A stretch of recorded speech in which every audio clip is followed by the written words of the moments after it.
para dijala, dan ini membuat saya semangat kembali. Sebetulnya saya udah lama ini nggak mengisi acara, Pak Ivan.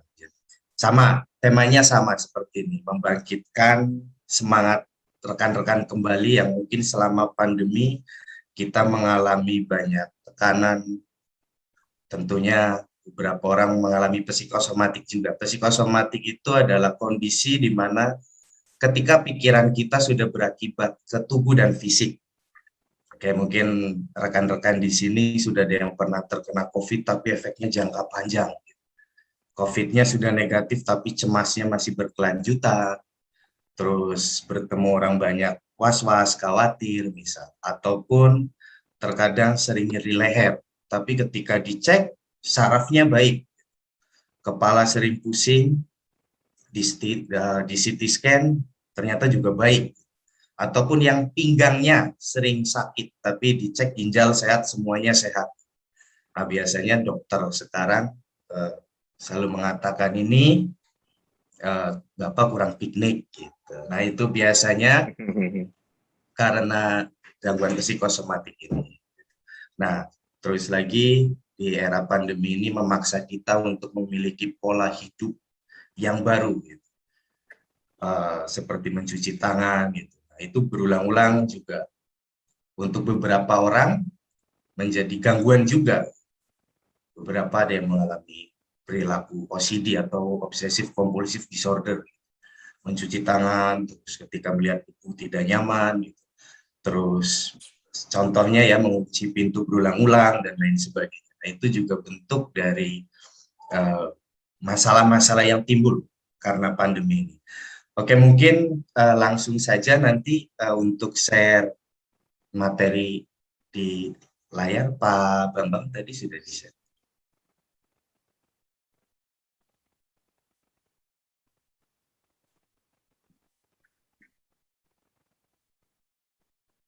Mas Bambang? Oke, mungkin dari sini bisa ya. Oh, Pak Bambang. Udah nih, Mas. Oke. Nah, ya. Nah, ini latar belakang saya seorang hipnotis. Awalnya saya seorang hipnotis. Jadi dulu senang sekali iseng-iseng. Semisal kayak hipnotis lupa nama, lupa angka. Tapi lama-kelamaan jenuh. Aduh, kalau main kayak gini terus kayaknya kurang asik. Gitu. Akhirnya saya memutuskan untuk belajar lagi tahun 2012 ke NGH, salah satu lembaga pelatihan hipnosis dan hipnoterapi dari Amerika. Terus 2013 saya melanjutkan sekolah lagi certified instruktur. Itu dulu saya instrukturnya ada 2 dari IBH dan dari NGH.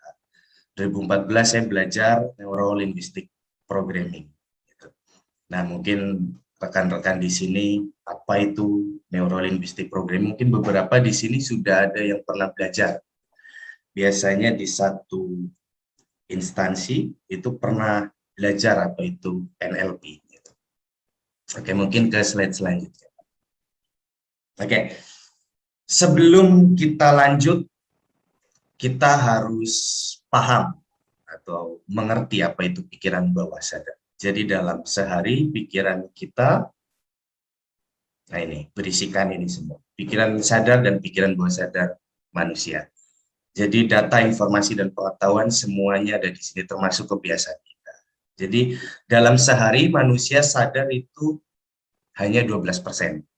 Jadi jika ada pertanyaan Mas Arya, bisa klien-klien saya, dalam sehari kok saya banyak tidak sadarnya ya Mas? Itu memang betul. Karena biasanya orang kita menganggap bahwa kita dalam sehari itu sadar justru 90%. Padahal kebalikannya, kita dalam sehari sadar hanya 12%. Sisanya 88% sampai 90% itu pikiran bawah sadar yang menggerakkan diri kita, yang mencerminkan diri kita, citra diri kita, kepribadian kita, terus kepercayaan kita, memori jangka panjang, dan persepsi kita. Itu semua berada di pikiran bawah sadar. Nah, bagaimana ketika kita sedang mengalami pikiran yang negatif, semangat juang yang menurun, dan lain sebagainya, semua permasalahannya itu ada di pikiran bawah sadar. biasanya ada sesuatu yang selama ini tidak dirilis dengan baik, yaitu emosi. Nah, bicara emosi juga, kita selalu membayangkan bahwa emosi itu adalah marah, padahal kecewa, senang, bahagia ya, itu juga termasuk emosi. Nah, ini pikiran sadar dan pikiran bawah sadar manusia ada gambar. Jadi diibaratkan gunung es yang muncul di permukaan hanya 12%. Tapi gunung es yang ada di bawah lautan ini justru lebih besar, yaitu 88%. Nah, pikiran bawah sadar itu sifatnya netral, sugestif, relaks, dan lain-lain. Termasuk ketika kita melamun, itu kondisi bawah sadar. Ketika kita bengong di depan laptop, kadang kita dapat tugas, tidak langsung dikerjakan, tapi bengong dulu, bingung mau ngapain. Itu pikiran bawah sadar. Ataupun ketika kita berkendara, ataupun ketika kita nonton TV, misal. Ataupun ketika kita ikut Zoom meeting seperti ini, ketika kita memperhatikan narasumber, itu juga pikiran bawah sadar. Nah, jadi dalam sehari kita mengakses pikiran bawah sadar kita sebanyak 88%. Bagaimana jika kita tertanami satu kepercayaan yang keliru sejak kecil? Nah, itu biasanya akan terbawa sampai besar, sampai kita bekerja di satu tempat yang mewah, yang yang cukup baik di negeri ini juga. Ketika kita bawa sampah dari masa kecil, itu akan menghambat. Misal ketemu atasan tremor, aduh besok ketemu Pak Ivan nih, tremor, keringat dingin, malamnya nggak bisa tidur besok, aduh besok Pak Ivan mau nanya apa ya, kok saya dipanggil. Akhirnya sampai pagi nggak tidur-tidur, pas ketemu Pak Ivan baru ditanya langsung pingsan. Nah, itu ada yang seperti itu. Jadi itu memori dari kecil dibawa sampai besar. Biasanya ada beberapa hal juga, ketika sekolah dapat pembulian dan lain sebagainya. Nanti saya juga ada di sini, saya jelaskan. Oke, jadi kita pahami dulu pikiran bawah sadar. Oke, pikiran bawah sadar itu berisikan database yang berisikan diri kita. Nah, ini tentang kebiasaan kita, emosi kita, kreativitas kita, kepribadian kita, terus kepercayaan kita, belief atau memori jangka panjang, dan persepsi. Nah, database ini merupakan akumulasi dari berbagai pemahaman, pengalaman, bahkan penularan sejak lahir sampai saat ini. Contoh dari pemahaman itu kita dapat dari orang tua. Ketika bangun pagi minum air putih ya, sampai tua kita setiap bangun pagi minum air putih, baru mandi. Gitu.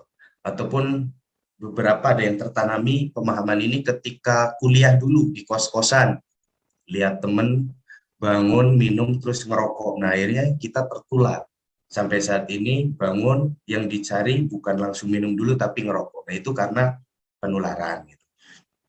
Terus yang kedua, pengalaman hidup kita. Pengalaman hidup kita membawa kita menjadi seperti saat ini. Contoh dalam pekerjaan membuat saya sekarang menjadi lebih semangat, atau bahkan sebaliknya menjadi tidak semangat. Itu juga karena pengalaman. Mungkin pernah bekerja di instansi sebelumnya, ataupun bawaan dari instansi sebelumnya sebelum berkumpul di tempat yang hebat ini. Itu terbawa. Jadi ibarat satu pernikahan, karakter kita sebelum nikah, pendoktrinan, dan sampah-sampah pikiran yang berasal dari keluarga kita bawa ke pernikahan. Jadi kalau ada seseorang yang mengatakan saya akan berubah setelah menikah nanti, nah contoh, itu tidak akan berubah kecuali dia mendapatkan satu pemahaman dari konselor, misal kayak dari konselor parenting atau hipnoterapi seperti hipnoparenting. Itu ada khusus sendiri, khusus untuk orang-orang yang akan menikah. Kalau di Jepang dan Korea itu sudah diterapkan, jadi sebelum menikah dia buang sampah dulu, rilis dulu, karena kan kebiasaan kita, ya misal mbak-mbak ini bangunnya siang, misal, ataupun bangun pagi terus males ngapa-ngapain gitu, kalau anak muda sekarang. Nah, itu kalau dibiasakan berulang lebih dari 21 hari, itu akan terbawa sampai kita menikah, ataupun terbawa sampai kita. Terus yang ketiga, penularan sejak lahir sampai saat ini. Contoh, emosi orang tua kita itu akan menurun ke kita. Jadi emosi kita hari ini adalah emosi orang tua kita, entah itu bapak kita, ibu kita, atau orang yang kita anggap figur selama ini, misal paman, kakek, atau nenek. Gitu. Nah, yang ketiga, pikiran bawah sadar sifatnya netral, rekan-rekan. Jadi pikiran bawah sadar itu netral, tidak bisa membedakan mana yang baik dan mana yang buruk. Contoh orang kecanduan narkoba, dia tahu bahwa narkoba itu merusak, tapi pikiran bawah sadarnya nggak mau tahu. Kamu pengen sekarang, akhirnya setiap pengen nyari, misal kayak contohnya ya kayak ganja, nah itu kan kadang sulit untuk berhenti kecuali kekuatan diri sendiri yang ingin menghentikannya atau bantuan orang lain, tapi dengan niat. Kalau tidak niat sulit juga untuk apa namanya membantu untuk melepaskan kebiasaan buruk itu. Terus terkadang kita sadar bahwa masalah yang kita hadapi sebetulnya tidak sulit-sulit amat, tapi bawah sadar kita seolah-olah nggak mau tahu. Kamu harus pusing, kamu harus bingung, kamu harus ngedrama, kamu harus berdrama dulu. Jadi akhirnya di kantor ngedrama dengan rekan-rekannya, terus di rumah juga ngedrama dengan orang tua, dengan orang terdekat, dengan suami dan lain sebagainya. Nah ini, jadi pikiran bawah sadar netral, sama halnya perokok. Gitu. Sama, saya juga seorang perokok. Saya pernah berhenti dan pernah memulai lagi. Nah, jadi merokok kita tahu bahwa sebetulnya kebanyakan merokok itu tidak baik, tapi bawah sadar nggak mau tahu. Udah ngerokok lagi aja daripada pusing. Jadi otomatis, begitu agak pusing ambil rokok. Nah itu. Ataupun ketika apa namanya, ketika kita di jalanan misal, karena pernah ditilang, begitu lihat polisi langsung kaget, putar balik. Nah itu juga kita sadar bahwa sebenarnya polisi tidak menggigit, gitu. Tapi pikiran bawah sadar nggak mau tahu, aduh balik lagi. Ataupun nah teman-teman di sini ada yang fobia kecoa. Kita tahu juga bahwa kecoa itu tidak menggigit, tidak membunuh. Tapi begitu lihat kecoa itu seolah-olah seperti melihat seorang pembunuh, takutnya luar biasa. Ataupun takut badut dan lain sebagainya. Karena hal semacam ini juga banyak. Jadi ada orang tua juga yang umurnya sudah 50 tahun lebih, ketika melihat anak kucing itu dia lebih baik tidak pernah melihat anak kucing, karena ketika melihat anak kucing takutnya luar biasa. Anehnya ketika melihat induknya tidak, ketika melihat anak kucing saja ternyata pernah kaget ketika kecil oleh anak kucing. Jadi misal contoh orang tuanya sedang membereskan kayu bakar, pas dibuka ada anak kucing di bawahnya. Orang tuanya kaget dan dia sedang digendong, itu tertanam ke bawah sadar. Akhirnya sampai tua setiap lihat anak kucing takutnya luar biasa. Oke. Nah, terus selanjutnya sesuatu yang masuk ke dalam pikiran bawah sadar atau ke dalam bawah sadar, maka akan dianggap hal yang benar meskipun secara sadar adalah salah. Contoh tindakan terorisme. Nah, kita tahu itu semua salah, tapi menurut dia itu benar. Karena apa? Ada satu masukan, ada satu data yang dimasukkan ke pikirannya berulang-ulang. Sama halnya juga pencucian uang. Orang yang melakukan pencucian uang, dia tidak sadar kalau dia sedang melakukan pencucian uang. Dia anggap hal yang itu benar. Padahal itu negatif dan itu sangat dilarang di negeri. Tapi itu akan dianggap hal yang benar, meskipun secara sadar itu salah. Sama halnya dengan kita. Misal kita ketika was-was misal. Was-was karena hal yang tidak penting. Gitu. Aduh, nanti misal ada meeting jam berapa ya? Itu kita was-was. Nah itu contoh itu tidak wajar, karena padahal kita hanya peserta nih, hanya menonton, tapi cemas, sedikit cemas, karena biasanya dia trauma atas masalah. Gitu. Oke, selanjutnya Pak. Nah ini kembali lagi ke permasalahan diri kita selama ini, permasalahan non fisik pada umumnya. Nah ini pengalaman masa lalu. Pengalaman masa lalu yang menyakitkan dan menetap di bawah sadar, misalnya fobia dengan berbagai jenis program negatif waktu kecil. Sama halnya misal kita ketika malam hari sulit tidur atau tidak bisa tidur ketika kecil, karena memang siangnya tidurnya lama. Nah kita terprogram oleh orang tua kita, contoh, Dek, sekarang bobo ya, nanti ada kuntilanak kalau nggak tidur, ada pocong. Nah akhirnya tertanam program negatif itu. Akhirnya anak itu ketika suatu hari memiliki masalah, dia akan mudah terkena psikosomatik dan akhirnya takut pada hal-hal yang tidak ia lihat. ataupun kita jadi kenal kuntilanak dan pocong gitu. Di Inggris dan Amerika nggak ada kuntilanak dan pocong, itu hanya di Indonesia saja dan Malaysia. Nah, jadi program waktu kecil ini menetap.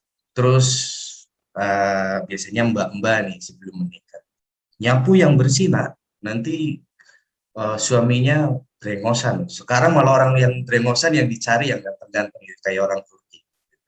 Nah, terprogram. Akhirnya kita menjadi takut. Beberapa orang menjadi takut gitu karena terprogram itu. Ataupun ketika kita memiliki adik. Nah, kamu jangan dulu menikah ya ketika adik-adikmu belum tuntas sekolahnya. Akhirnya adiknya lulus, dia dengan adiknya jaraknya sangat lama, misal umurnya beda 15 tahun, akhirnya ia menjadi bujang tua atau perawan tua. Karena tertanam itu di pikiran bawah sadarnya tidak menikah-menikah. Ataupun beberapa karena pengalaman buruk pernah disakiti oleh lawan jenis. Nah itu program-program masa lalu yang menyakitkan itu banyak. Ataupun diri kita yang ketika kecil terprogram oleh orang tua kita, kamu nggak usah nyanyi, suaramu jelek. Sekalipun suara kita bagus, ketika di hadapan orang banyak, itu ngerem, pikiran kita diam, tremor. Padahal ketika di kamar mandi, ketika di rumah, dia nyanyi dengan lantang dan bagus. Misalnya. Atau menjadi seorang pendoa. Itu ada beberapa yang seorang pendoa, ketika memimpin doa, dia tremor. Ternyata waktu kecil, kamu ini kurang percaya diri, nggak usah mimpin doa. Kamu ikut saja di sana. Akhirnya ketika dia dipimpin, dapat pengalaman untuk menjadi seorang pemimpin, ketika dia memimpin doa, tremor, ngerem. Jadi pikiran itu, meskipun kita doa itu hafal, ketika sudah di depan orang banyak hilang, blank. Nah itu terjadi sering, tidak hanya pada hal semacam itu, kita pun sering blank. Ingat apa yang besok disampaikan di senang, waduh ada Pak Ivan, langsung blank semuanya, tremor. Tadi saya mau ngomong apa ya? Ataupun kita ingat, misalnya ada pertanyaan dari Pak Ivan, ayo siapa yang bisa jawab? Sebetulnya kita bisa, tapi kita diam saja. Dalam hati saja, sebenarnya saya bisa ini, tapi kenapa saya takut ya? Aduh, nah nanti penyesalannya ketika acaranya selesai. Tadi padahal saya bisa jawab, tapi kenapa tadi saya memilih diam aja ya? Nah, itu contoh permasalahan fisik. Terus yang kedua, ada konflik batin karena ada pertentangan dalam diri. Bagian-bagian diri saling bertentangan satu sama lain. Contoh, kita bekerja di satu instansi yang hebat. Saya sudah diterima, tapi di satu sisi kita itu masih pengen jadi pengusaha. Padahal cita-cita saya sejak kecil pengen jadi pengusaha sukses. Tapi takdir membawa saya ke instansi yang hebat ini. Akhirnya bertentangan. Kadang ketika kerja masih kepikiran buka usaha. Gitu. Ketika kerja kita pikirannya usaha, terus kenapa saya belum usaha ya. Terjadi pertentangan, akhirnya menurunkan kinerja kita. Sekalipun kita di tempat instansi yang hebat, kita menjadi kurang. Daya kita menjadi kurang. Vibrasi kita menjadi kurang. Jadi ketika datang ke kantor muyung, gitu. Kalau orang Sunda bilang muyung, jadi males kadang. Dia hanya datang-datang saja, datang, duduk, kerja bantu teman saja, pulang. Jadi kita tidak memiliki satu kontribusi besar untuk satu instansi yang hebat. Padahal satu instansi yang hebat itu adalah super team. Jadi kita harus menyatu, harus kuat, kompak. Gitu. Nah itu instansi yang hebat sejak dulu seperti itu. Terus yang ketiga, menghukum diri sendiri. Nah, penghukuman diri ini juga biasa terjadi pada kita semua. Tidak hanya saya atau rekan-rekan semua, atau mungkin orang-orang di sekitar kita. Sering melakukan penghukuman diri. Contoh ketika putus cinta, misal kita pernah putus cinta, terus melakukan penghukuman diri. Beberapa ada yang gak mau makan, beberapa ada yang larinya justru ke makan. Daripada pusing misalnya, udahlah mending makan, cari yang pedas-pedas atau yang enak. Akhirnya lama-kelamaan berat badannya bertambah dan dia makin seneng dan makan terus, akhirnya makin gemuk.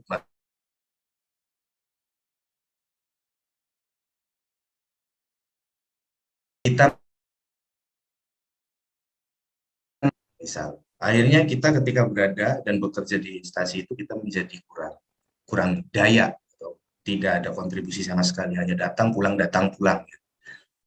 Terus yang keempat, masalah yang tidak terselesaikan. Dan nanti saya akan bantu masalah yang tidak terselesaikan. Ketika kita berada di satu tempat yang baik, namun kita membawa luka batin dari masa lalu, pengalaman buruk dari masa lalu, itu akan ke bawah, yang akhirnya mengganggu kinerja kita di hari ini.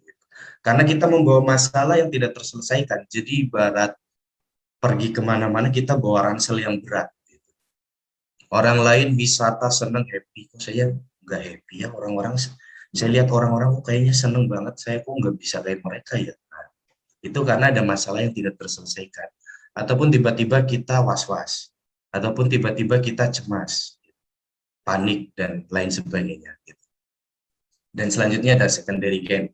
Gejala yang dialami seorang seringkali mempunyai tujuan tersembunyi demi keuntungan orang itu. Ini yang perlu digali dengan dalam dan tepat dalam terapi untuk keberhasilan terapi. Jadi biasanya orang melakukan penghukuman diri itu memiliki satu misi atau tujuan tersembunyi. Contoh buat beberapa mungkin anak-anak lah, ketika minta mainan dan tidak dituruti, dia tiba-tiba panas, batuk, pilek, padahal tidak kehujanan misalnya. Tapi kok anak ini tiba-tiba panas ya, ternyata dia memiliki tujuan tersembunyi, yaitu pengen dibelikan mainan. Karena mungkin pernah suatu hari mengalami panas, sembuh ya nanti mama belikan mainan. Nah akhirnya ketika dibelikan mainan, nantinya ketika anak itu panas lagi, oh berarti dia lagi ingin sesuatu nih. Mungkin sampai sekarang juga kita seperti itu. Ataupun kita terkadang harus sakit dulu agar dapat pelukan dari orang-orang terkasih atau terdekat. Misal seorang suami terkadang agar dapat pelukan dari seorang istri harus pura-pura sakit dulu. Karena ketika ia sehat dimarahin terus sama istrinya. Akhirnya agar dipeluk istrinya dia pura-pura sakit. Dan akhirnya sakit beneran. Nah itu banyak. Ataupun orang stroke, beberapa orang stroke tidak sembuh karena dilayani. Punya tujuan tersembunyi. Enakan stroke gini dilayani. Ada loh yang seperti itu. Karena ketika dia tidak stroke, orang ke rumah cuek. Anak saya cuek mas. Terus istri saya marah-marah terus. Nah, salah satu stroke kalau dalam dunia terapi itu adalah tekanan yang tidak terselesaikan atau emosi yang tidak terselesaikan. Tidak ada yang istilah kita orang tua stroke, kita juga harus stroke, itu tidak ada. Kecuali emosinya nurun dari orang tua kita menurun ke kita. Gitu.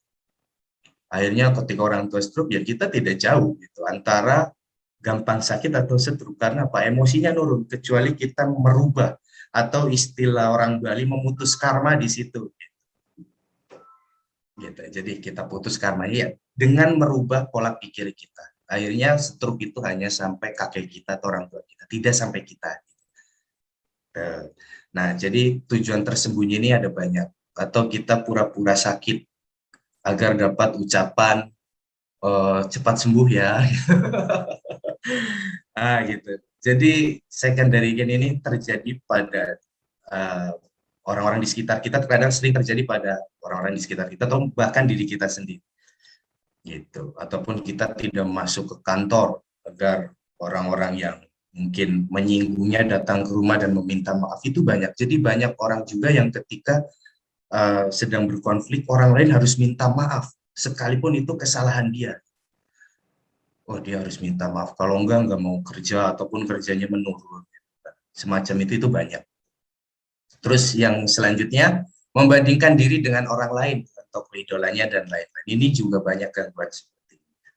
Kenapa saya tidak seperti Raffi Ahmad ya? Kenapa saya tidak seperti Baim Wong ya? Kenapa saya tidak seperti Anya Geraldine ya? Contoh dan lain-lain. Atau tokoh-tokoh idolanya seperti Pak Ivan. Kenapa saya tidak bisa seperti Pak Ivan ya? Kenapa Pak Ivan bisa, saya nggak bisa ya? Nah, terus kepercayaan yang keliru dalam bawah sadarnya dan lain-lain. Contoh kepercayaan keliru itu Ya kita ditakuti, kalau malam hari ada suara burung itu akan ada orang yang meninggal. Akhirnya ketika malam ada suara burung itu bunyi, kita nggak tidur-tidur, siapa yang mau meninggal ya? Siapa yang mau meninggal ya? Dan itu banyak. Ataupun jangan duduk di depan pintu, nak, nanti sulit jodoh. Nah, kalau anaknya sugestivitasnya tinggi, itu nyuges. Akhirnya dia setiap duduk di pintu takut langsung pergi. Padahal maksud orang tua kita agar ketika ada tamu atau orang lewat itu lebih gampang. Tapi orang tua kita selalu menanamkan dengan hal-hal yang negatif. Tujuannya agar kita takut, sebetulnya baik.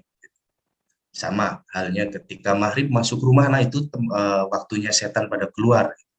Akhirnya setiap mau maghrib kita was-was. Kayak ada, oh kalau maghrib saya was-was ya, tapi selepas maghrib hilang was-wasnya, Mas. Itu karena kita terprogram akan hal itu dan kita sudah melupakannya, tapi bawah sadar masih mengingat. Oke, selanjutnya, Pak. Nah, ini solusi terbebas dari overthinking. Nanti habis ini kita ada terapi bersama. Nah, solusi terbebas dari overthinking. Jadi, di era pandemi ini hampir banyak pegawai di instansi manapun itu mengalami overthinking. Gitu. Dan tulisannya pecah ini. Nah, bagaimana sih Mas untuk mengatasi overthinking ini? Nah, jadi kita ada dua hal yang perlu kita pahami dulu. Di sini ada problem frame dan outcome frame. Jadi kalau kita misal sedang bingung, sedang negatif, sedang malas bekerja, dan lain sebagainya, itu biasanya kita selalu mengatakan seperti ini kepada diri kita, aduh kenapa ya saya jadi malas kerja, duh kenapa ya saya kok dituntut seperti ini, jadi membuat saya malas kerja malah gitu, dan lain sebagainya. Nah, itu ciri-ciri bahwa kita masih berada di problem frame atau bingkai masalah. Mereka selalu kenapa, kenapa, mengapa, atau why. Nah, solusinya adalah, nah ini di sini contoh. Ketika kita bekerja di satu instansi yang hebat, ketika kita ingin keluar dari satu masalah, ubah pertanyaan ke diri sendiri dari kenapa dan mengapa menjadi bagaimana. Gitu. Bagaimana ya saya bisa keluar dari masalah ini? Ataupun apa saja ya baiknya aku lakukan setelah ini? Ataupun siapa ya yang sekiranya bisa membantuku dalam hal ini? Nah, itu berarti kita berada pada outcome frame atau pada bingkai solusi, atau istilah kitanya ya kita lagi fokus pada solusi. Dan pikiran bawah sadar ketika kita bertanya ke dalam diri masih kenapa, mengapa, itu kita akan buntu gitu. Nah, problem frame ini juga membuat banyak orang mengalami psikosomatik, kecemasan ataupun depresi. Karena mengapa ya orang tua saya begitu, mengapa ya kakek nenek saya kok beda dengan kakek nenek orang lain, ataupun kenapa ya saya kok beda dengan teman-teman di kantor, mereka pede, saya tidak. Nah, selama itu menjadi pertanyaan dalam diri, kita akan sulit untuk bangkit. Karena tidak ada jalan pikiran kita menuju solusi. Nah, salah satunya untuk merubah solusi itu adalah ini. Ubah pertanyaan ke diri kita sendiri. Apa yang baiknya aku lakukan setelah ini? Misal kita dapat tugas. Di era pandemi ini, kita malah banyak tugas. Misal. Duh, kenapa ya? Lagi zaman-zaman gini malah tugasnya makin berat, online lagi gitu. Nah, akhirnya membawa kita pada kemalasan karena itu terus dikatakan dalam hati, dialog sendiri, pikiran ngomong sendiri. Nah, baiknya kita mulai hari ini mulai fokus pada solusi. Apa yang baiknya aku lakukan setelah ini? Gitu. Misal dapat tugas dari atasan. Nah, sekarang kita fokusnya, oh apa yang bisa saya lakukan setelah ini ya? Siapa yang sekiranya bisa membantuku dalam hal ini? Nah, nanti muncul opsi ini nih, ketemu ngobrol-ngobrol kelar. Nah, tapi selama ini tidak saling diam, saling berasumsi sendiri. Akhirnya tidak terjadi satu kekompakan. Padahal satu instansi hebat adalah yang kompak. Gitu. Menjadi super tim, bukan Superman ya, sendirian ya, tapi tim. Nah ini, oke untuk selanjutnya Pak Bambang. Nah, ada istilah kita mungkin mengenal relaksasi dan afirmasi. Relaksasi adalah satu tindakan atau satu mudahnya ya ritual untuk merelaksasi diri sendiri, untuk merilis emosi salah satunya. Yang kedua, agar kita misal lebih rileks dan lebih sehat. Itu mudahnya merelaksasikan diri agar kita menjadi lebih tenang, lebih damai, lebih fokus pada apa yang kita kerjakan. Itu biasanya untuk orang-orang yang pernah belajar hipnosis, hipnoterapi atau NLP itu ketika pulang kerja biasa melakukan relaksasi di rumah gitu. Nah, akhirnya ketika kita sering melakukan relaksasi, kita terbebas dari apa itu depresi, overthinking ya, ataupun kecemasan, kekhawatiran, ketakutan, ataupun gangguan-gangguan pikiran lainnya. Ataupun ketika kita yang sudah mengalami, misal sedang mengalami stres, atau pernah didiagnosa bipolar dan lain sebagainya, itu lebih mudah dikendalikan. Diri kita mudah dikendalikan oleh diri kita sendiri karena kita adalah tuan dan nyonya atas diri kita sendiri. Dan afirmasi atau satu penekanan, satu kalimat penekanan, kalimat positif yang ditekankan ke diri berulang-ulang untuk melabeli diri. Misal semakin hari saya semakin percaya diri tinggi. Itu diucapkan sambil tepuk dada berulang-ulang ketika pagi dan malam akan tertidur, ketika kita memiliki problem bahwa kita adalah sosok yang tidak percaya diri. Nah, terkadang banyak orang yang melabeli diri sendiri, saya mah nggak bisa masak, saya tidak bisa presentasi, saya tidak bisa menjadi ketua di tim ini, karena dari dulu saya memang tidak pernah jadi ketua. Nah, hal-hal semacam itu, label-label semacam itu kan tidak memberdayakan. Mulai hari ini kita rubah. Jadi mulai hari ini aku pantas dan layak, misal, untuk menjadi orang yang lebih maju. Nah, jadi ketika mendapat tugas, kita tidak mengatakan tidak bisa. Kamu bisa mengerjakan ini? Oh, tidak bisa, Pak. Saya tidak bisa mengerjakan ini. Nah, itu nanti akan menjadi kebiasaan kita.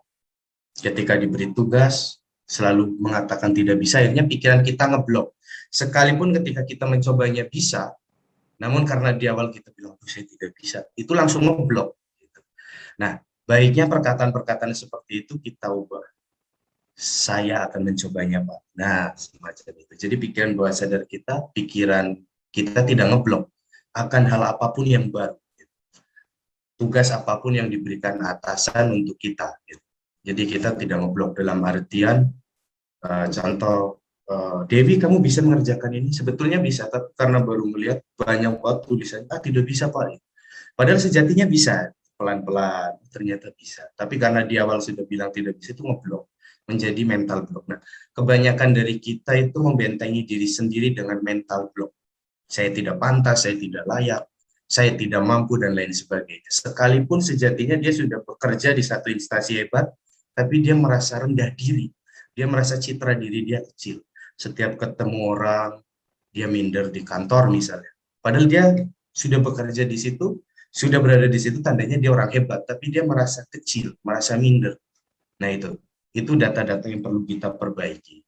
Yang visi misi kita pada Zoom kali ini adalah untuk meningkatkan produktivitas kita, baik di pekerjaan kita atau di rumah, agar menjadi lebih percaya diri lagi. Oke, jadi di acara di Jala ini mungkin nanti kita akan melakukan relaksasi dan afirmasi bareng. Nah, salah satunya agar kita menjadi pribadi yang unggul. Jadi kita hidup harus hebat, gitu. Harus berkesan. Gitu. Memang sejak dulu banyak orang yang melakukan penghukuman diri, gitu, sehingga dia tidak bisa menjadi apa yang dia inginkan selama ini karena penghukuman diri itu. Nah, mungkin nanti kita akan membantu merilis emosi-emosi yang terpendam, tersimpan, yang selama ini tersimpan atau tertanam di pikiran bawah sadar kita. Belum, kemudian ada banyak tuntutan dari luar gitu kan. Betul. Yang membuat yang tadi Bapak bilang beban-beban, dan dengan adanya afirmasi ini dan relaksasi ini, saya merasa bahwa kekuatan pikiran itu sangat luar biasa ya Pak ya. Betul, betul.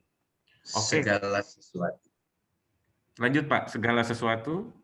Ya, segala sesuatu yang terjadi dalam hidup kita hari ini atau berawal semua dari pikiran bawah sadar atau program di dalam diri kita, di dalam pikiran kita. Gitu. yang akhirnya menjadikan sikap kita, sifat kita, gerak tubuh kita gitu. Oke, Jadi betul, Bapak. ya, segala sesuatu berpola. Berpola ya, Itu Pak ya? Iya, pola. betul. Dari hasil presentasi Bapak pun tadi saya melihat ada bahasa seperti hal yang berulang-ulang selama 21 hari itu akan menjadi sebuah habit atau kebiasaan atau sebuah pola ya, Pak ya. Betul, betul. Nah, ini yang membuat menjadi sebuah tantangan bagi pimpinan-pimpinan kita dan diri kita sendiri bagaimana merubah zona nyaman itu kan, Pak. Betul. Kalau orang sudah di zona nyaman, sudah biasa, udahlah kayak gini aja baik, kenapa saya harus berinovasi, kenapa saya harus Ya. membuat sebuah kreativitas gitu kan. Itu yang Itu bahaya kan, Pak. betul. Nah, buat teman-teman, bapak-bapak, ibu-ibu yang ingin bertanya, kami persilahkan. Tapi sebelumnya sini ada pertanyaan yang anonim, Pak, katanya gitu ya, Pak ya. Boleh kami, Boleh silakan. saya dibantu di sini. Oke, siap. Ada pertanyaan seperti ini, Pak. Kadang, dan ini kayaknya umum, karena saya sebagai apoteker cabutan, Pak, ini obat mah di kantor ini sering habis, Pak, karena banyak yang menderita penyakit lambung, Pak, gitu ya. Jadi ada, Betul. kadang tuh kita menghadapi sebuah kondisi, misalnya sebuah target, atau sebuah penilaian, kemudian ada kalanya kita merasa asam lambung naik, kemudian pusing, muntah, kemudian ada tekanan di belakang, otak belakang, leher, gitu. Nah, dan ada ketakutan-ketakutan berupa seperti omongan, gitu ya, Pak ya? Yes. Atau bahkan ekspektasi yang berlebih. Nah, itu ada nggak sih, Pak, kiat khusus untuk menghadapi itu sih, Pak? Oke, jadi ada beberapa kiat khusus. Jadi naiknya asam lambung beberapa orang bilang karena telat makan. Jadi kalau saya kan orang Cilacap. Kalau orang Cilacap bilang kalau penyakit mah itu penyakit wong kere, penyakitnya orang miskin gitu. Itu penyakit mah. Tapi faktanya sekarang orang-orang yang miliarder sekalipun banyak yang mengalami mah, padahal makan tidak telat. Uang sudah banyak, hidup berkecukupan, tapi kok saya asam lambungnya tinggi terus ya Mas Arya. Jadi ada beberapa faktor yang mempengaruhi naiknya asam lambung kita. Biasa dokter mendiagnosa kita GERD, dispepsia, atau gastritis. Itu yang pertama biasanya pasca ditinggalkan Pak. Misal rekan dekat kita, orang tua kita pasca, atau tante kita, om kita pasca meninggal, ditinggalkan. Di era pandemi ini banyak dari rekan-rekan kita yang gugur gitu. Orang keluarga kita itu banyak. Saya saja, om dan rekan-rekan saya banyak yang gugur ketika pandemi. Dan itu membuat asam lambung kadang naik juga ketika mengingatnya. Gitu. Nah, itu salah satunya pasca ditinggalkan. Yang kedua, pressure atau tekanan di kantor. Gitu. Itu hal umum. Yang ketiga, luka batin oleh pasangan atau disfungsi pasangan. Kita, misal ibu-ibu nih, kita bekerja tapi suami di rumah malah nyantai-nyantai. Ataupun biasanya kebanyakan konflik dengan mertua juga itu berpengaruh. Itu masuknya ranah luka batin. Yang keempat, itu karena narkoba. Pernah menggunakan narkoba jenis sabu, ekstasi, atau tembakau gorila. Tapi yang nyoba-nyoba saja. Kalau yang kecanduan malah enggak. Gitu. Tapi yang nyoba-nyoba malah gampang terkena asam lambung atau cemas berlebih. Gitu. Yang kelima, ada faktor genetik turunan. Gitu. Jadi cemasnya nurun. Mas, orang tua saya punya asam lambung dan cemas, kok saya cemas juga ya? Ya karena emosinya kamu dengan ibunya sama pencemas. Gitu. Kita sama tersugesti dari orang tua kita juga. Awas Nan, jangan keluar malam-malam lagi banyak begal. Ini ketika mau kita keluar malam cemas. Akhirnya kita menularkan juga ke anak kita. Jadi yang nurun itu bukan penyakitnya, tapi pola pikirnya yang akhirnya sama-sama jadi mengalami asam lambung. Oke, terus ada banyak juga misal salah satunya ya tadi berkonflik atau disfungsi pasangan. Disfungsi pasangan ya salah satunya pasangan kita tidak melayani lah dalam artian dalam hal apapun misal. Ketika ada rapat RT RW yang berangkat istrinya, suaminya mager, males mati. Lama-lama asam lambung juga istrinya. Ataupun kebanyakan yang tinggal dengan mertua serumah itu juga rentan asam lambung naik. Gitu. Solusinya gimana, Pak Arya, terkait hal tersebut? Untuk solusinya kita sekarang ya kembali lagi seperti yang tadi kita katakan, kita harus mulai fokus pada maunya bagaimana saya terlepas dari gangguan asam lambung ini. Salah satunya adalah membenahi pikiran kita dulu. Apa yang membuat kita stres, kita selesaikan dulu. Tapi kan nggak gampang, Mas Arya. Ya memang tidak gampang. Jadi ketika melihat sesuatu itu selalu ada dua sisi. Yang pertama memang, misal kita selalu ingin dimengerti orang-orang di sekitar kita, ya mulai hari ini saya yang mengerti mereka. Harus punya asumsi seperti itu. Kalau kita terus ingin dimengerti, ingin dicintai, ya itu kita selamanya tidak akan bahagia. Kita harus mencintai orang-orang di sekitar kita, kita harus menyayangi orang-orang di sekitar kita. Jangan kebalikannya, kita pengennya dimengerti, kita harusnya dicintai. Ketika kita banyak menuntut untuk hal semacam itu, dan orang-orang di sekitar kita karena orang capek, dalam artian di sekitar kita itu orang-orang pekerja juga yang pulang capek. Terus kita di rumah punya asumsi, aduh, kok suamiku atau kok istriku gini ya, aku kan pengennya dicintai, diperhatikan. Ya kita akan selamanya sakit. Dan biasanya yang gampang dicirikan itu asam lambung gampang naik. Ubah asumsi itu menjadi, oh ya sekarang saya yang mengerti mereka, saya menyayangi mereka. Ketika kita melakukan itu semua ke mereka, mereka akan tanpa disadari melakukan timbal balik. Gitu. Oh jadi selama ini yang saya lakukan, yang saya ingin dicintai dan saya ingin dimengerti, ketika saya lakukan dulu ke orang sekitar, justru timbal baliknya lebih hebat, lebih power gitu. Suami saya sekarang jadi ini, Mas. Kan dulu saya selalu ingin dimengerti, misal. Sekarang saya mengerti suami saya, pulang, saya pura-pura aja cinta ke dia. Gitu, lah emang selama ini nggak cinta, beda Mas. Kadang sebel gitu. Saya buatin kopi, besok kerja saya siapin itu misal sepatunya udah siap, itu bajunya udah siap. Oh iya Mas, akhirnya 21 hari pengulangan, Mas. Jadi gini, ada istilah ketika kita terapi seorang yang sedang berkonflik dengan pasangan, saya menyarankan 40 hari pura-pura cinta, Mas. Pagi walaupun kesel ke suami, ya buatin kopi, Pak, ini kopinya udah jadi. 40 hari. Gitu. Nah, kadang kita baru 3 hari udah, oh, dia aja masih gitu. Jadi 21 hari pengulangan, tapi amannya itu 40 hari. Nah, itu nanti dia berubah. Gitu. Jadi banyak dari kita, akhirnya kita kadang karena hal-hal semacam itu jadi ingin mengendalikan sesuatu di luar kendali kita. Karena kita mungkin ditanami sugesti-sugesti yang membuat diri kita agar menjadi manusia yang sempurna oleh orang tua kita. Akhirnya menjadikan kita terkadang ketika masa tua ini selalu ingin mengendalikan sesuatu yang di luar kendalinya. Ingin merubah orang lain itu kan sebetulnya sulit. Ingin melupakan seseorang, pikiran kita tidak diciptakan untuk melupakan.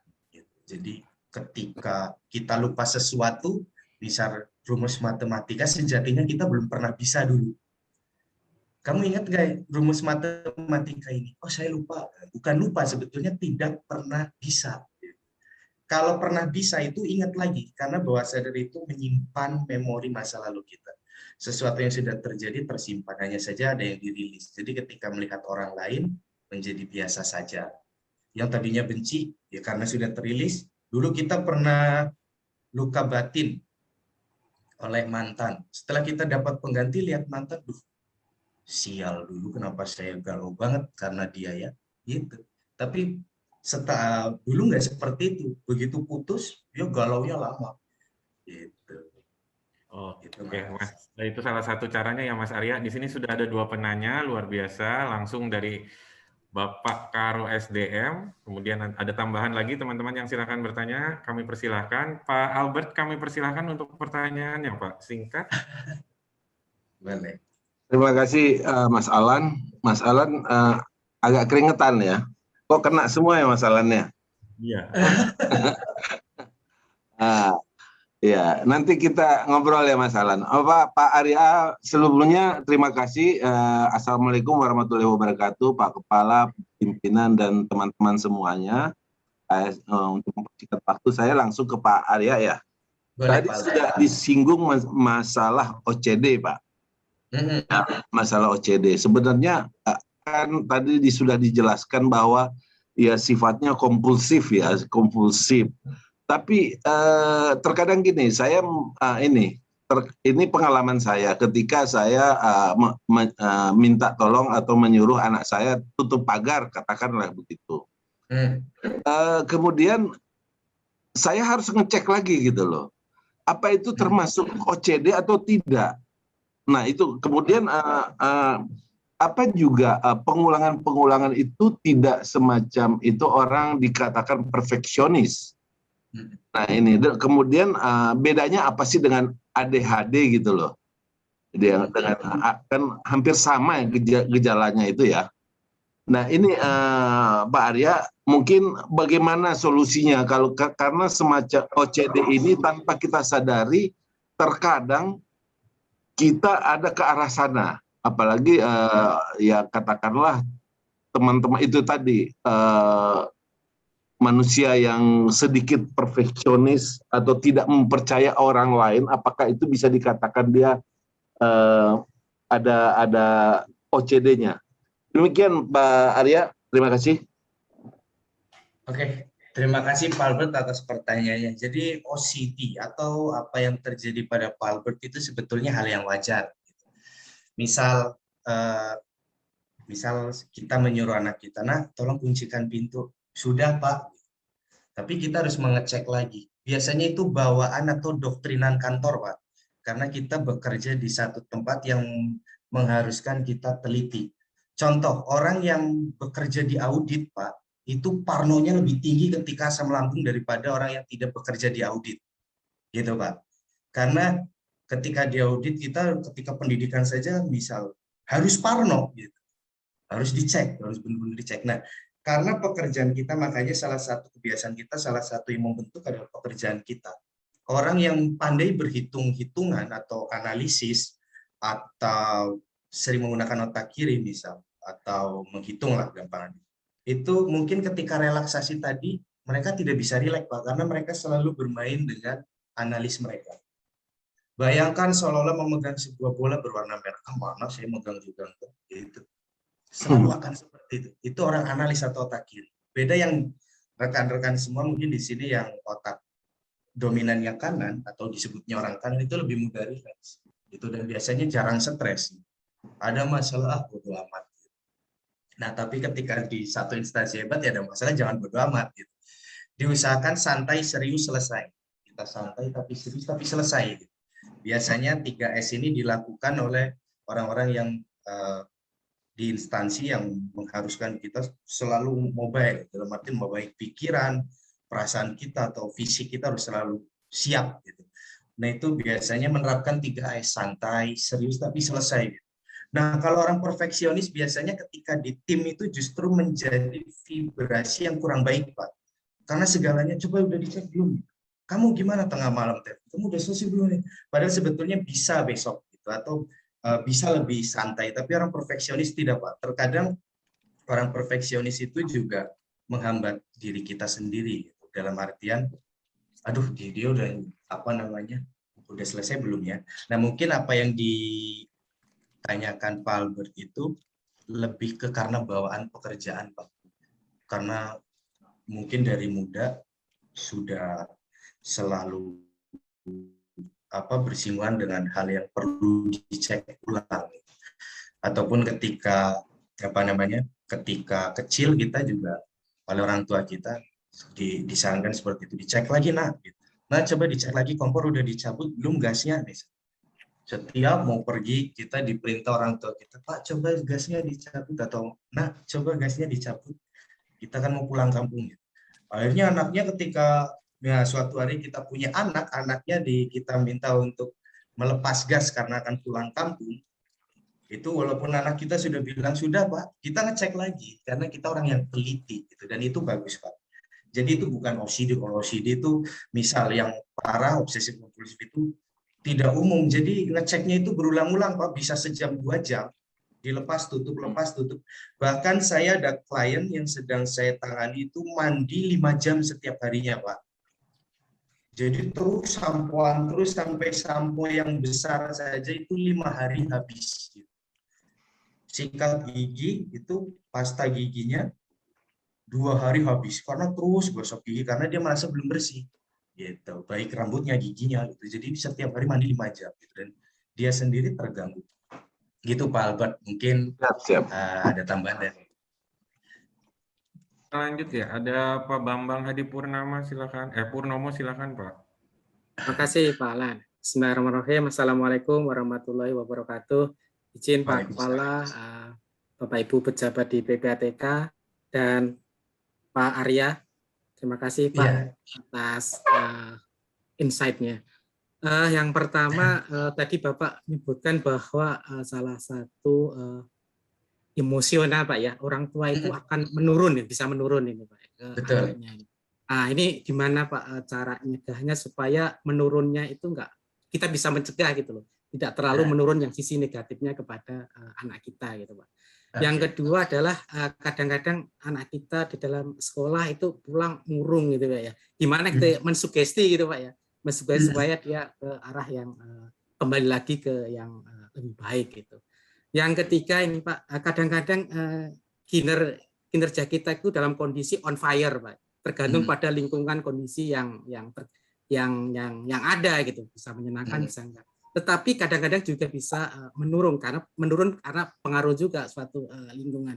Nah, gimana caranya kita bisa merollback kembali gitu Pak ya, supaya kita tetap konsisten di dalam kinerja untuk tujuan yang kita ingin konsisten gitu Pak. Terima kasih Pak Arya. Terima kasih. Wassalamualaikum warahmatullahi wabarakatuh. Waalaikumsalam warahmatullahi wabarakatuh. Oke Pak Bambang, saya jawab ya Pak. Yang pertama tadi agar emosi tidak menurun ke anak. Bagaimana ya itu bagaimana caranya? Yaitu salah satunya adalah emosi orang tua pasti beberapa ada yang turun ke anak. Misal dari orang tua kita, tapi kita harus bisa merilis emosi itu. Misal saya emosi saya mirip dengan bapak saya temperamen, itu berarti mulai beli diri. Mulai sekarang kita lepaskan label itu Pak Bambang. Jadi mulai hari ini saya melepas, sering ucapkan seperti ini Pak ketika akan tidur atau afirmasi. Mulai hari ini pegang dadanya, pakai tangan kanan, saya melepaskan label diriku yang negatif, gitu, yang menyamakan diriku dengan orang tuaku secara emosional atau emosi orang tua. Atau tepuk-tepuk mulai hari ini dan seterusnya, aku lepaskan segala bentuk emosi negatif. Hari ini dan seterusnya aku memilih damai dan tenang. Itu contoh. Atau Pak Bambang lebih mudahnya untuk membuang emosi-emosi negatif yang berasal dari orang tua dan lain sebagainya, itu bisa dengar audio terapi. Di YouTube banyak Pak, atau audio afirmasi. Di kanal YouTube saya juga ada, atau dari rekan-rekan saya yang lain juga banyak afirmasi. Terus yang kedua, bagaimana agar anak kita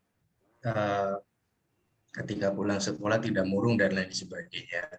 Kita perlu cari tahu dulu kenapa ia murung. Yang pertama, apakah ada pembulian atau tidak Pak? Nah itu yang wajib kita telusuri, karena banyak juga anak yang dapat bulian di sekolah, akhirnya ketika pulang murung, ataupun ketika kita antar ke sekolah baru sampai gerbang dia sering muntah. Setiap depan sekolah gerbang kok muntah.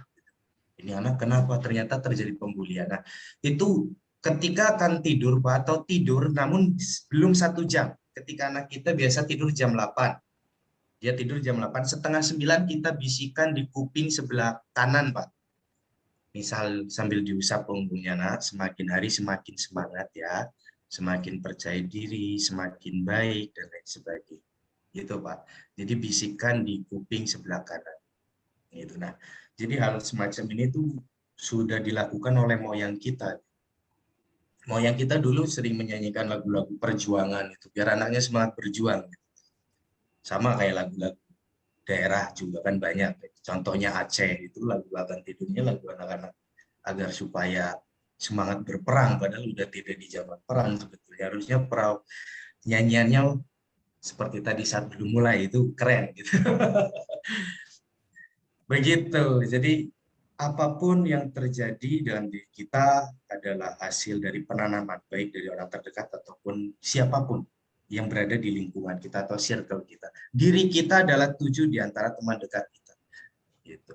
Termasuk kekayaannya, misal sikapnya, itu tidak jauh dari 7 terdekat teman kita. Lihat aja 7 teman dekat kita.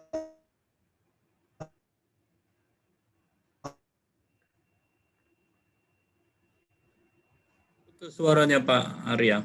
Mas Arya, sinyalnya mungkin, iya. Bapak Ibu, ya.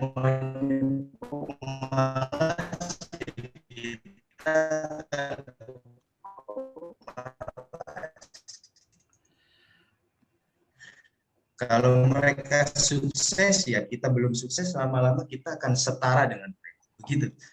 Jadi, ya. Oke, tadi suaranya agak terputus mungkin ya Pak ya. Gak apa-apa Mas Arya, tadi suaranya mungkin agak terputus. Pak Bambang, izin tadi sudah cukup ya Pak, karena waktunya juga terbatas. Untuk Pak Isnen, mohon maaf, waktunya kami terbatas, tapi satu poin penting bahwa kekuatan pikiran itu memang sangat dahsyat Pak. Apalagi kami sedang mengalami perubahan pola bekerja, mulai dari yang COVID-19, menjadi kita harus banyak WFH.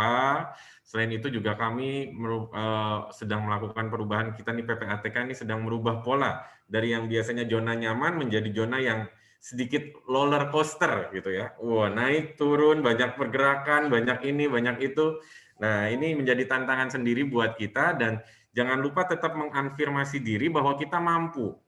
Dan kita mampu untuk berubah, kita mampu berinovasi, dan ini menjadi juga tidak luput dari peran serta dari SDM, ya Pak Albert izin, bahwa menempatkan orang yang baik, menjadikan kita bisa memilih bahwa kita menjadi bangga, menjadi orang penting, mencocokkan tempat orang yang tepat sesuai passion, bukan menjadi sebuah kepaksaan pilihan gitu ya, tapi lebih ke arah kita bisa memberi kebebasan memilih. Sehingga kita menjadi benar-benar PPATK yang maju, penggerak utamanya adalah orang-orang PPATK yang luar biasa. Izin juga nanti untuk teman-teman yang mau praktekkan afirmasi atau ada pertanyaan tambahan, nanti saya akan sampaikan ke Pak Arya jika berkenan. Saya follower Bapak ya Pak di TikTok, jangan lupa. Nanti saya juga sampaikan juga. Teman-teman, mau saya izin mengakhiri di Jala hari ini. Terima kasih yang sangat banyak untuk Pak Arya yang sudah memberikan afirmasi positif, memberikan relaksasi, juga kepada seluruh pegawai PPATK yang tetap berada di Jala, dan ada beberapa yang harus mengikuti IDE. Nah, semoga kedepannya PPATK menjadi lebih positif lagi. Ingat, doa paginya harus diganti. Jangan bahasa negatif ya, harus bahasa positif ya Pak Arya ya. Betul, jangan lagi aduh. Nah, jangan bahasa mencurigai, tapi bahasa yang lebih positif ya Pak ya. Tidak, itu kan dilarang ya dalam bahasa afirmasi ya Pak ya. Betul. Tidak, jangan, harus. Nah, tidak, jangan, harus itu adalah bahasa yang dilarang dalam afirmasi. Oke, terima kasih. Mohon maaf apabila dalam pelaksanaan acara di Jala 15 ini kita ada beberapa kekurangan, ada bahasa yang kurang berkenan. Sekali lagi kami ucapkan terima kasih kepada Pak Arya Surya yang sudah hadir, seluruh pejabat PPATK, dan seluruh insan kreatif, semangat, orang positif, orang yang berpikir maju, yang inovatif, yaitu seluruh pegawai PPATK. Saya akhiri, wabillahi taufik wal hidayah. Wassalamualaikum warahmatullahi wabarakatuh. Waalaikumsalam. Waalaikumsalam. Terima kasih luar biasa. Sehat, Pak Arya, Mas Terima kasih Pak Arya. Mas Alan luar biasa motivasinya. Terima kasih semuanya. Terima kasih Pak Mas Arya. Assalamualaikum. Tapi kalau di pinggir pantai lebih bagus Mas Alan. Gimana Pak Supri? Bikin motivasinya di pinggir pantai. Oh, boleh. Kirain dibikin pantun. Ante terlalu penyu ya, Lan. Iya. Terima kasih semua. Assalamualaikum. Waalaikumsalam.